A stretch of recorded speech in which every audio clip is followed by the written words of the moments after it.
We're quick to believe a lie. It's safer than the truth. We rarely ask it why. Social media is our proof. So I have a lot of conversations with a lot of different kinds of Christians. I also have a lot of conversations with atheists. And I gotta say, sometimes the conversations that I have with atheists seems more productive. So many Christians that I talk to are stuck in this Christian dogma. Of course, atheists are too. The dogma is just different. But it always boils down to the same question: why do you believe what you believe? I mean, is the truth that you embrace, is that truth your truth? Have you earned it? Did you borrow that truth from somebody else? This whole Charlie Kirk thing, it's frustrating because so many folks that I talk to that, tell me that one of the reasons that they were, not fans of Charlie Kirk was because, we'll just go with this one for now, he was a racist. He somehow spread hate. And, I asked him, well, did you ever listen to any of his debates? Did you listen to some of these things that he said? And did you listen to them in context? Well, a lot of times they'd say they did, but I could tell they didn't. Here's what's happening. It happens all the time. It happens with Christians too. They got their circle of friends. They've got their family. They have conversations, and they hear their friends' opinions and they embrace those. And, it seems to kind of fit. They might see some things on YouTube, on Facebook, on TikTok, selective sound bites that have been edited so that really the truth, the idea behind the words would be skewed.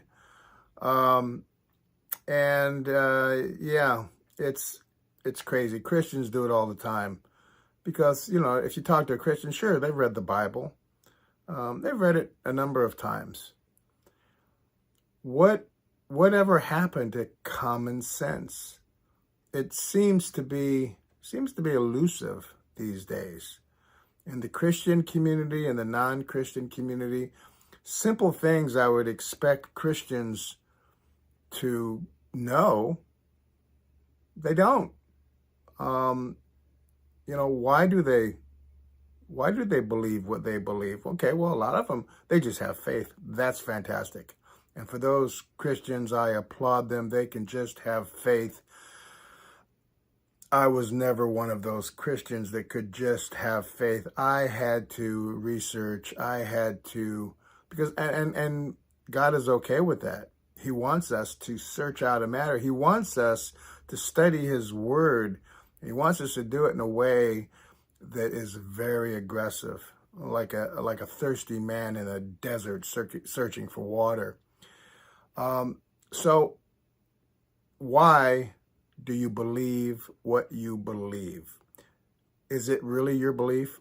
I challenge you folks who think that Charlie Kirk was a racist and a hater and was against everybody that wasn't thinking like him. I challenge you to just watch some of his debates, watch some of the things he said, watch some of his podcasts, but watch the whole thing so that you can take things that he said in context. I had listened to Charlie Kirk a number of times, especially when he started getting into, I think he was growing as a Christian. He was getting into figuring out the difference between angels and demons and understanding that there was a difference, that a fallen angel wasn't a demon. And he was getting into that whole realm. He was starting to understand scriptures like Genesis 6, Psalm 82, Deuteronomy 32, and I could go on. And he was really, really getting into the meat. So I challenge all of you folks that are out there claiming that this man was a racist, just do some research, find out for yourself. And then if you still walk away from that with the opinion that Charlie Kirk was evil, he was mean-spirited, okay, that's your opinion. Go about your business.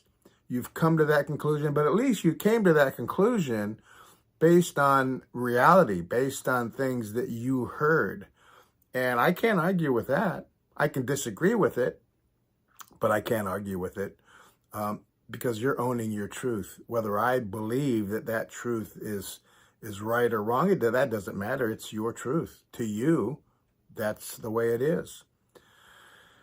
So I think that's all I'm going to say about that for now. I'm getting a lot of reactions that I didn't expect from doing these kinds of videos, rather than using my AI generated characters, or really talking to you folks through music, which I love music. I've been writing forever. And with AI now, I can take my music, I can take all those words, I can convert those into songs, and I even get to synthesize the voices, and so that's fantastic. So until next time, study. Stop believing what everybody tells you. I mean, haven't we learned our lessons yet? Until next time.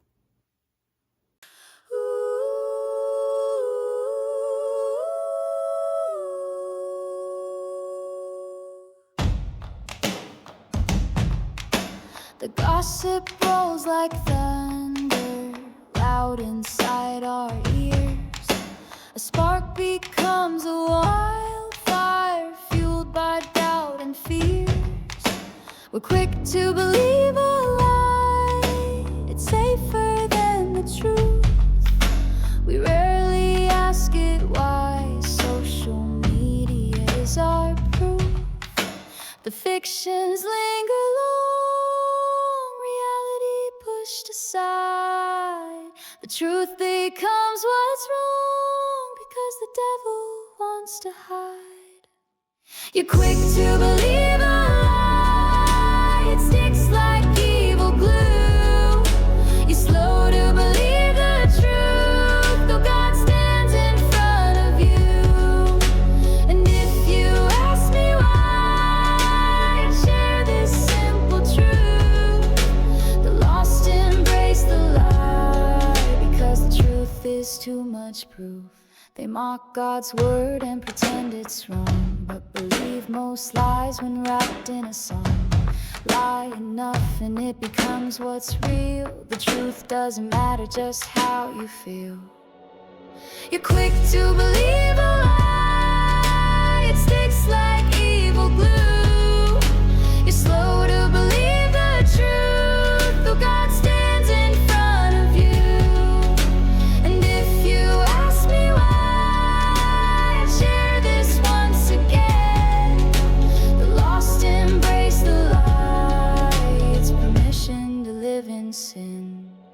Ain't it strange how the truth can twist, turn a moment into a myth, when God gets pushed aside, because the world believes the lie.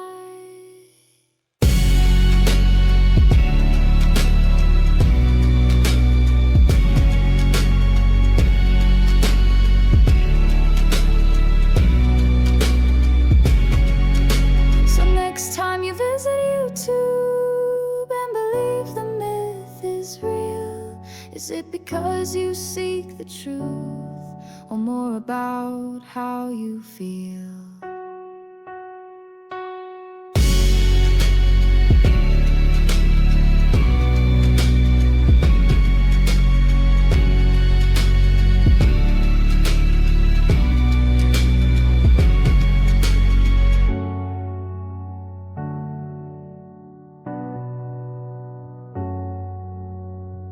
No one lives forever, everybody dies. Did you truly seek the truth, or embrace embrace the devil's lies. That there are no rules, no judgment day. That's damnation in disguise. If forever is filled with fire, choosing lies is the reason why.